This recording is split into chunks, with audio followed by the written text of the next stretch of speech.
नाज़रीन गिरामी अस्सलामु अलैकुम वरहमतुल्लाहि वबरकातुहू। मैं हूँ आपका मेज़बान अंसार अज़ीज़ नदवी और आप इस वक्त देख रहे हैं सुपर प्राइम टाइम। नाज़रीन, आज जुमा का दिन है, आप जानते हैं। आज खुसूसी इस्लामी तारीख़ के प्रोग्राम का दिन है और फिर मैं आपका खैर मक़दम करता हूँ इस प्रोग्राम में। आज हम इस्लामी तारीख़ के एक और अज़ीम मर्द मुजाहिद सुल्तान सलाहुद्दीन अय्यूबी रहमतुल्लाहि अलैह के तज़किरे के साथ आपकी खिदमत में हाजिर हैं। नाज़रीन, सुल्तान सलाहुद्दीन यूसुफ़ इब्न अय्यूब तकरीबन 900 साल पहले वो अज़ीम कारनामे अंजाम दिए थे कि अक्सर हम मुख्तलिफ़ जवानिब से इस हसरत का इजहार करते हुए सुनते हैं कि काश आज के दौर में कोई सुल्तान सलाहुद्दीन अय्यूबी पैदा होता और बैतुल मक़दिस को फिर से फ़तह कर लेता, जो गासिब इसराइलियों के कब्ज़े में है और मुसलमानान आलम के सीने पर मोंग दल रहा है। नाज़रीन, सुल्तान सलाहुद्दीन अय्यूबी का सबसे बड़ा कारनामा यह है कि उन्होंने बैतुल मक़दिस फ़तह किया था और वो कारनामा अंजाम दिया था जो बरसों से जिसका ख्वाब देखा जा रहा था। उस ख्वाब की ताबीर को सच करने में सुल्तान सलाहुद्दीन अय्यूबी रहमतुल्लाह अलैह का सबसे बड़ा किरदार है। आइए आज हम इनके अहवाल, इनके कारनामों, इनकी सीरत के बारे में जानने की कोशिश करते हैं। नाज़रीन गिरामी, सुल्तान सलाहुद्दीन यूसुफ़ इब्न अय्यूब अय्यूबी सल्तनत के बानी थे। वो न सिर्फ तारीख़ इस्लाम बल्कि तारीख़ आलम के मशहूर तरीन फ़ातिहीन हुक्मरानों में से एक हैं। वो 1138 ईस्वी में मौजूदा इराक़ के शहर तकरीत में पैदा हुए। उनकी ज़ेर क़ियादत अय्यूबी सल्तनत ने मिस्र, शाम, यमन, इराक़, हिजाज़ पर हुकूमत की थी। नाज़रीन, सुल्तान सलाहुद्दीन अय्यूबी रहमतुल्लाहि अलैह को बहादुरी, फ़याज़ी, हुस्न खुल्क़, सखावत और बुर्दबारी के बाइस न सिर्फ मुसलमान बल्कि मसीही भी इज्जत की निगाह से देखते थे। सुल्तान सलाहुद्दीन को फ़ातिह बैतुल मक़दिस कहा जाता है, जिन्होंने 1187 ईस्वी में यूरोप की मुत्तहिदा अफ़वाज को इबरतनाक शिकस्त देकर बैतुल मक़दिस उनसे आज़ाद करवा लिया था। उनके इब्तिदाई दौर के बारे में जो मालूमात मिलती हैं वो ये है कि सुल्तान सलाहुद्दीन नस्लन कुर्द थे और 1138 ईस्वी में कुर्दिस्तान के उस हिस्से में पैदा हुए जो अब इराक़ में शामिल है। शुरू में वो सुल्तान नूरुद्दीन ज़ंगी, जिनके बारे में हम एक प्रोग्राम आप लोगों के सामने पेश कर चुके हैं, उनके यहाँ एक फ़ौजी अफसर थे। मिस्र को फ़तह करने वाली फ़ौज में सलाहुद्दीन भी मौजूद थे और उनके सिपहसालार शेर को सलाहुद्दीन के चचा थे। मिस्र फ़तह हो जाने के बाद सलाहुद्दीन को 564 हिजरी में मिस्र का हाकिम मुकर्रर कर दिया गया था। उसी ज़माने में 569 हिजरी में उन्होंने यमन में भी फ़तह कर लिया। हाकिम बनने के बाद मिस्र का यमन पर फ़तह हुई। नूरुद्दीन ज़ंगी के इंतकाल के बाद सलाहुद्दीन अय्यूबी रहमतुल्लाह अलैह हुक्मरानी पर फाइज हुए। सुल्तान सलाहुद्दीन अय्यूबी रहमतुल्लाह अलैह की कायम करदा अय्यूबी सल्तनत 1190 ईस्वी में सुल्तान सलाहुद्दीन अय्यूबी अपने कारनामों में नूरुद्दीन ज़ंगी पर बाजी ले गए थे। उनमें जिहाद का जज्बा कूट कूट कर भरा हुआ था और बैतुल मक़दिस की फ़तह उनकी सबसे बड़ी ख्वाहिश थी। मिस्र के बाद सलाहुद्दीन ने 1182 ईस्वी तक शाम, मौसल, हल्ब वगैरह फ़तह करके अपनी सल्तनत में शामिल कर लिया था। इस दौरान में सलीबी सरदार रेनॉल्ड के साथ 4 साला मुआहदा सुलह हो चुका था, यानी अमन का मुआहदा हो चुका था, सुलह का मुआहदा हो चुका था उस वक्त के सलीबी सरदार रेनॉल्ड से, जिसकी रोज से दोनों एक दूसरे की मदद करने के पाबंद थे। यानी अगर मुझ पर तकलीफ आए तो आप हमारी मदद करेंगे, हम पर कोई तकलीफ आएगी, आप पर कोई आएगी तो हम करेंगे। लेकिन यह मुआहिदा महज कागजी और रस्मी था। सलीबी बदस्तूर अपनी इश्तियाल अंगेजियों में मसरूफ थे और मुसलमानों के काफिलों को बराबर लूट रहे थे, भेस बदल बदल कर। 1186 ईस्वी मसीहियों के एक ऐसे हमले में रेनॉल्ड ने जसारत की कि बहुत से दीगर मसीही उमरा के साथ मदीने मुनव्वरा पर हमले की गर्ज से हिजाज मुकद्दस पर हमला आवर हुआ। रेनॉल्ड की ये शरारत थी। हजरत सुल्तान सलाहुद्दीन अय्यूबी ने उनकी सरगर्मियों की रोकथाम के लिए इक़दामात किए और फौरन रेनॉल्ड का ताक़ुब करते हुए हित्तीन में उसे जा लिया। इसको हित्तीन कहा जाता है या हत्तीन कहा जाता है, दोनों पढ़ा जाता है। एक फिलिस्तीनी गांव का नाम है। सुल्तान ने यही दुश्मन के लश्कर पर एक ऐसा आतिशगीर मादा डलवाया जिससे जमीन पर आग भड़क उठी।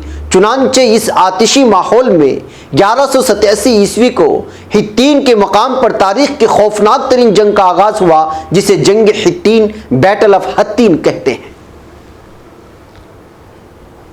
इस जंग के नतीजे में 30,000 मसीही हलाक हो गए और उतने ही कैदी बना लिए गए। रेनॉल्ड गिरफ्तार हुआ और सुल्तान ने अपने हाथ से उसका सर कलम कर दिया। दरअसल रेनॉल्ड हजरत मोहम्मद मुस्तफ़ा सल्लल्लाहु अलैहि वसल्लम की शान में बरमला तौर पर गुस्ताखी किया करता था और सुल्तान सलाहुद्दीन अय्यूबी रहमतुल्लाह अलैह ने उसे अपने हाथों से मारने की कसम खा रखी थी। यही वजह है कि उसके इत्तेहादी बादशाह के साथ वही सलूक किया जैसा एक बादशाह दूसरे बादशाह के साथ करता है। लेकिन रेनॉल्ड के जराइम बहुत संगीन थे। इस जंग के बाद इस्लामी अफवाज मसीही इलाकों पर छा गई थी और किस्म का दबदबा बैठ गया था अय्यूबी अफवाज का। हित्तीन की फतह के बाद सुल्तान सलाहुद्दीन रहमतुल्लाह अलैह ने बैतुल मक़दिस की तरफ रुख किया। एक हफ्ते तक खूरेस जंग के बाद मसीहियों ने हथियार डाल दिए और रहम की दरखास्त की। बैतुल मक़दिस पूरे 88 साल बाद दोबारा मुसलमानों के कब्जे में आया और तमाम फिलिस्तीन से मसीही हुकूमत का खात्मा हो गया।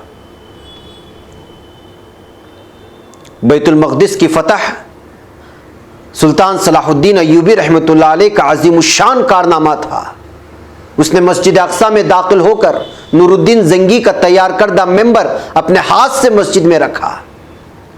इस तरह नूरुद्दीन ज़ंगी की ख्वाहिश उसके हाथों यानी कि सुल्तान सलाहुद्दीन अय्यूबी रहमतुल्लाह अलैह के हाथों पूरा हुई, जो वो इस कोशिश में थे कि कभी ना कभी इसको हम दोबारा हासिल करेंगे और जब हासिल करेंगे तो उस मेंबर को वहाँ पर रखा जाएगा और इसकी बहुत ही अपनी ही निगरानी में उस मेंबर को तैयार किया गया था। ये नूरुद्दीन ज़ंगी का वो ख्वाब था जिसको पूरा किया हज़रत सुल्तान सलाहुद्दीन अय्यूबी रहमतुल्लाह अलैह। नाज़रीन गिरामी, सुल्तान सलाहुद्दीन अय्यूबी रहमतुल्लाह अलैह ने जब बैतुल मक़दिस में दाखिल होकर वो मज़ालिम नहीं किए जो उस शहर पर कब्ज़े के वक्त मसीही अफवाज ने किए थे, जिस तरह की उन्होंने खून की होली खेली थी मुसलमानों के साथ। सुल्तान सलाहुद्दीन अय्यूबी रहमतुल्लाह अलैह एक मिसाली फातिह की हैसियत से बैतुल मक़दिस में दाखिल हुए। उन्होंने ज़रे फ़िदिया लेकर हर मसीही को अमान दे दी और जो गरीब फ़िदिया नहीं अदा कर सके उनके फ़िदिये की रकम सुल्तान सलाहुद्दीन अय्यूबी रहमतुल्लाह अलैह उनके भाई मलिक आदिल ने खुद अदा की। बैतुल मक़दिस पर फतह के साथ यरूशलेम की वो मसीही हुकूमत भी ख़त्म हो गई जो फ़िलिस्तीन में 1099 ईस्वी से कायम थी। उसके बाद जल्द ही सारा फ़िलिस्तीन मुसलमानों के कब्ज़े में आ गया। बैतुल मक़दिस पर तकरीबन 761 साल मुसलसल मुसलमानों की हुकूमत रही है, ताआ के 1948 ईस्वी में अमेरिका, बरतानिया, फ्रांस की साजिश से फ़िलिस्तीन के इलाके में यहूदी सल्तनत कायम की गई और बैतुल मक़दिस का निस्फ हिस्सा यहूदियों के कब्ज़े में चला गया। 1967 ईस्वी की अरब इसराइल जंग में बैतुल मक़दिस पर इसराइलियों ने कब्ज़ा कर लिया था, जो अभी तक जारी है। बहरकैफ नाज़रीन, मुझे यहाँ पर एक छोटी सी ब्रेक की इजाज़त है। ब्रेक की उस पर कुछ और तफसीलात रखता हूँ। नाज़रीन गिरामी, इस्तक़बाल है सीधी बात के सुपर प्राइम टाइम में। नाज़रीन, जब बैतुल मक़दिस पर कब्जे की खबर यूरोप पहुंची तो सारे यूरोप में कोहराम मच गया। हर तरफ लड़ाई की तैयारियां होने लगी। जर्मनी, इटली, फ्रांस और इंग्लिस्तान से फौजों पर फौजें फिलिस्तीन रवाना होने लगी। इंग्लिस्तान का बादशाह रिचर्ड, जो अपनी बहादुरी की वजह से शेर दिल नाम से मशहूर था, और फ्रांस का बादशाह फिलिप ऑगस्टस अपनी अपनी फौजें लेकर फिलिस्तीन पहुंचे। यूरोप की इस मुत्तहिदा फौज की तादाद 6 लाख थी। जर्मनी का बादशाह फ्रेडरिक बारबरोसा भी इस मुहिम में उनके साथ था। मसीही दुनिया ने इस कदर लातादाद फौज अभी तक फराहम नहीं की थी। यह अजीमुशान लश्कर यूरोप से रवाना हुआ और अक्का की बंदरगाह का मुहासरा कर लिया। अगरचे कि सुल्तान सलाहुद्दीन अय्यूबी रहमतुल्लाह अलैह ने तने तन्हा अक्का की हिफाजत के तमाम इंतजामात मुकम्मल कर लिए थे, लेकिन सलीबियों को यूरोप से मुसलसल कुमक पहुंच रही थी, मदद पहुंच रही थी। एक मारिके में 10,000 मसीही कत्ल हुए, मगर सलीबियों ने मुहासरा जारी रखा। लेकिन चूंकि किसी और इस्लामी मुल्क ने सुल्तान की तरफ दस्ते ताउन नहीं बढ़ाया, इसलिए सलीबी नाकाबंदी की वजह से अहले शहर और सुल्तान का ताल्लुक टूट गया और सुल्तान बावजूद पूरी कोशिश के मुसलमानों को कुमक न पहुंचा सका। तंग आकर अहले शहर ने अमान के वादे पर शहर को मसीहियों के हवाले कर देने पर आमादगी जाहिर की। फरीकैन के दरमियान मुआहिदा तय हुआ, जिसके मुताबिक मुसलमानों ने 2 लाख अशरफियाँ बतौर तावान जंग अदा करने का वादा किया और सलीब आज़म और 500 मसीही कैदियों की वापसी की शराइत तय करते हुए मुसलमानों ने हथियार डाल दिए। मुसलमानों को इजाज़त दे दी गई वो तमाम माल असबाब लेकर शहर से निकल जाएं, लेकिन रिचर्ड ने बदअहदी की और महसूरीन को कत्ल कर दिया। नाजरीन, दरअसल ये तीसरी सलीबी जंग थी जो ईसाइयों से हो रही थी। अक्का के बाद सलीबियों ने फिलिस्तीन की बंदरगाह अस्कलान का रुख किया। अस्कलान पहुंचने तक मसीहियों का सुल्तान के साथ 11-12 बार मुकाबला हुआ था। सबसे अहम मारिका अरसूफ था। सुल्तान ने जवामर्दी और बहादुरी की दरकशिंदा मिसालें पेश की, लेकिन चूंकि किसी भी मुसलमान हुकूमत बिलखुसूस खलीफे बगदाद की तरफ से कोई मदद इनको नहीं पहुंची, लिहाजा सुल्तान को पसपाई इख्तियार करनी पड़ी। वापसी पर सुल्तान ने अस्कलान का शहर खुद ही तबाह कर दिया और जब सलीबी वहां पहुंचे तो उन्हें ईंटों के ढेर की सिवा कुछ भी हासिल नहीं हुआ। इस दौरान में सुल्तान ने बैतुल मक़दिस की हिफाजत की तैयारियां मुकम्मल की, क्योंकि अब सलीबियों का निशाना बैतुल मक़दिस था। सुल्तान ने अपनी मुख्तसर सी फौज के साथ इस कदर अजीम लाव लश्कर का बड़ी जुर्अत व हौसले से मुकाबला किया। जब फतह की कोई उम्मीद बाकी न रही तो सलीबियों ने सुलह की दरख्वास्त की। फरीकैन में मुआहिदा सुलह हुआ, जिसकी रो से तीसरी सलीबी जंग का खातिमा यहां पर हो गया इस सुलह की वजह से, और यह पेशकश ईसाइयों की जानिब से आई थी। इस सलीबी जंग में सिवाय अक्का शहर के मसीहियों को कुछ भी हासिल नहीं हुआ और वो नाकाम वापस हो गए। रिचर्ड, जिसको शेर दिल के नाम से याद किया जाता था, सुल्तान की फयाजी और बहादुरी से बहुत मुतासिर हुआ। जर्मनी का बादशाह भागते भागते दरिया में डूब करके मर गया और तकरीबन 6 लाख मसीही इन जंगों में पूरी तरह से हलाक कर दिए गए। वो जो मुआहिदा उस वक्त हुआ था, वो मुआहिदे की शराइत क्या थी? नंबर 1, बैतुल मक़दिस बदस्तूर मुसलमानों के पास रहेगा। अरसूफ, हैफा, याफा और अक्का के शहर सलीबों के कब्जे में चले गए। अस्कलान आज़ाद इलाका तस्लीम किया गया। ज़ायरीन को आमद-ओ-रफ्त की इजाज़त दी गई। सलीब आज़म बदस्तूर मुसलमानों के कब्जे में रही। तीसरी सलीबी जंग में सुल्तान सलाहुद्दीन अय्यूबी ने यह साबित कर दिया कि वो दुनिया का सबसे ताकतवर तरीन हुक्मरान है।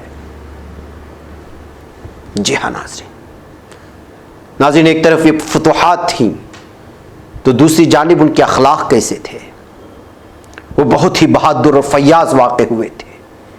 लड़ाइयों में उन्होंने मसीहियों के साथ इतना अच्छा सलूक किया कि मसीही आज भी उनको इज्जत की निगाह से देखते हैं, उनकी इज्जत करते हैं। उनको जिहाद का इतना शौक था कि एक मर्तबा उनके निचले धड़ में फोड़े हो गए। उनकी वजह से वो बैठकर खाना नहीं खा सकते थे, लेकिन इस हालत में भी जिहाद की सरगर्मी में फर्क नहीं आया। सुबह से ज़ोहर तक और असर से मगरिब तक बराबर घोड़े की पीठ पर रहते। उनको खुद ताज्जुब होता था और कहा करते थे कि जब तक घोड़े की पीठ पर रहता हूं सारी तकलीफ जाती रहती है और उससे उतरने पर फिर से मुझे तकलीफ शुरू हो जाती है। मसीहियों से सुलह हो जाने के बाद सुल्तान सलाहुद्दीन अय्यूबी रहमतुल्लाह अलैह ने मसीहियों को बैतुल मक़दिस की ज़ियारत की इजाज़त दे दी। इजाज़त मिलने पर यूरोप के ज़ायरीन जो बरसों से इंतज़ार कर रहे थे, इस कसरत से टूट पड़े कि शाह रिचर्ड के लिए इंतज़ाम कायम रखना मुश्किल हो गया और उसने सुल्तान से कहा कि वो उसकी तहरीर और इजाज़तनामे के बगैर किसी को बैतुल मक़दिस में दाखिल होने न दे। सुल्तान ने जवाब दिया, ज़ायरीन बड़ी बड़ी मसाफतें तय करके ज़ियारत के शौक़ में आते हैं, उनको रोकना नामुनासिब है। सुल्तान ने न सिर्फ ये कि उन ज़ायरीन को हर किस्म की आज़ादी दी, बल्कि अपनी जानिब से लाखों ज़ायरीन की मदारात, राहत, आसाइश और दावत का इंतज़ाम भी किया। सुल्तान सलाहुद्दीन अय्यूबी रहमतुल्लाह अलैह का गैर मुस्लिमों से सुलूक आइन इस्लामी तालीमात के मुताबिक था और यह उसका सबूत है कि इस्लामी हुकूमत में गैर मुस्लिमों के हुकूक भी उसी तरह महफूज हुए हैं जिस तरह मुसलमानों के। सुल्तान नूरुद्दीन जंगी की तरह सुल्तान सलाहुद्दीन अय्यूबी रहमतुल्लाह अलैह की ज़िंदगी भी बड़ी सादा थी। रेशमी कपड़े कभी इस्तेमाल नहीं किए और रहने के लिए महल की जगह मामूली सा मकान था। सुल्तान एक सच्चे और पक्के मुसलमान थे। उन्होंने रिफाह आम्मा के बहुत सारे काम भी सरअंजाम दिए। काहिरा पर कब्जे के बाद जब आपने फातिमी हुक्मरानों के महल्लात का जायजा लिया तो वहां बेशुमार जवाहिरात और सोने चांदी के बर्तन जमा थे। सुल्तान सलाहुद्दीन अय्यूबी रहमतुल्लाह अलैह ने ये सारी चीजें अपने कब्जे में लाने के बजाय बैतुल माल में दाखिल करा दी। महल्लात को आम इस्तेमाल में लाया गया और एक महल में अजीमुशान खानका कायम की गई। फातिमियों के ज़माने में मदरसे कायम नहीं किए गए थे। शाम में तो नूरुद्दीन जंगी के ज़माने में मदरसे और शिफाखाने कायम हुए, लेकिन मिस्र अब तक महरूम था। सुल्तान सलाहुद्दीन अय्यूबी रहमतुल्लाह अलैह ने यहाँ कसरत से मदरसे और शिफाखाने कायम किए। इन मदारिस में तलबा के क़ियाम व ताम का इंतज़ाम भी सरकार की तरफ से होता था। काहिरा में सुल्तान सलाहुद्दीन रहमतुल्लाह अलैह के कायम करदा शिफाखाने के बारे में एक सयाह इब्न जुबैर लिखता है कि शिफाखाना एक महल की तरह मालूम होता है जिसमें दवाओं का एक बहुत बड़ा ज़ख़ीरा है। उसने औरतों के शिफाखाने और पागलखाने का भी जिक्र किया। सुल्तान सलाहुद्दीन अय्यूबी रहमतुल्लाह अलैह सल्तनत गौरिया के हुक्मरान शिहाबुद्दीन गौरी और मराकशी हुक्मरान याकूब अल मंसूर का हम असर था और बिलाशुबा इन तीनों हुक्मरान अपने वक्त में दुनिया के अजीम तरीन हुक्मरानों में से थे। 579 यानी 589 हिजरी में सुल्तान सलाहुद्दीन अय्यूबी रहमतुल्लाह अलैह इंतकाल कर गए। मस्जिद उमैया के नवाह में सुल्तान सलाहुद्दीन का मज़ार मौजूद है। इसे शाम के मौजूदा दारुल हुकूमत मस्जिद उमैया के नवाह में सुपुर्द खाक किया गया। सुल्तान सलाहुद्दीन अय्यूबी रहमतुल्लाह अलैह ने कुल 20 साल तक हुकूमत की। मुअर्रिख इब्न खलकान के मुताबिक उनकी मौत का दिन इतना तकलीफ दह था कि ऐसा तकलीफ दह दिन इस्लाम और मुसलमानों पर खुलफाए राशिदीन के मौत के बाद कभी नहीं आया।